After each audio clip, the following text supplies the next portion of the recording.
அன்புள்ளம் கொண்ட ரிஷபராசி அன்பர்களே, இந்த ரிஷபராசி அன்பர்களுக்கு இந்த தமிழ் புத்தாண்டு வாரம் நிம்மதியாகவும் நிதானமாகவும் முன்னேறக்கூடிய ஒரு சமயமாக இருக்கும்.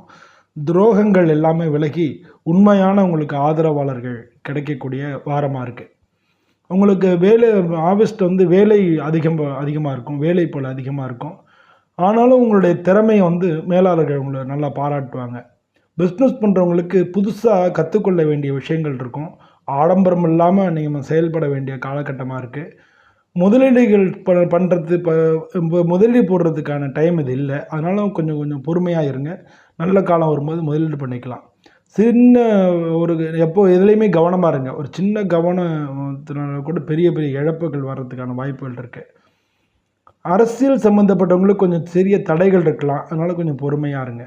காதல் பண்ணுறவங்களுக்கு காதலில் ஒருத்தர் புதிய ஒரு உங்களை பற்றி புரிஞ்சுக்கிட்டு ஒருத்தங்க நெருங்கி வரதுக்கான வாய்ப்புகள் அதிகமாக இருக்குது. குடும்பத்தில் சந்தோஷம், உறவினர்களுடைய சந்திப்பு, வீட்டில் சின்ன ஃபங்க்ஷன்ஸு, இது மூலமாக இதெல்லாம் நடக்கக்கூடிய இதாக இருக்குது.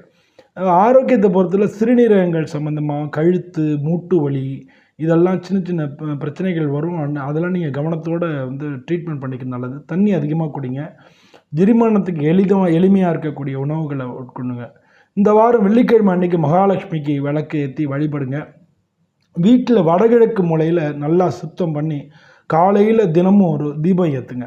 அது ரொம்ப ரொம்ப நல்லது. இந்த வாரம் அதிர்ஷ்ட நிறங்கள் பச்சை கலரும் பழுப்பு கலரும். அதிர்ஷ்ட எண்கள் 2ஆம் நம்பரும் 6ஆம் நம்பரும். அதிர்ஷ்ட நாட்கள் வெள்ளிக்கிழமையும் திங்கக்கிழமையும். இந்த வாரம் அமைதி, சாதகமான முடிவுகள், குடும்பத்தில் ஒற்றுமை, இதெல்லாம் உங்களுக்கு நல்லா கை கொடுக்கும். அதனால் நிதானமாக செயல்படுங்க. எல்லா விதமான நலன்களும் உங்களை தேடி வரும். நன்றி, வணக்கம்.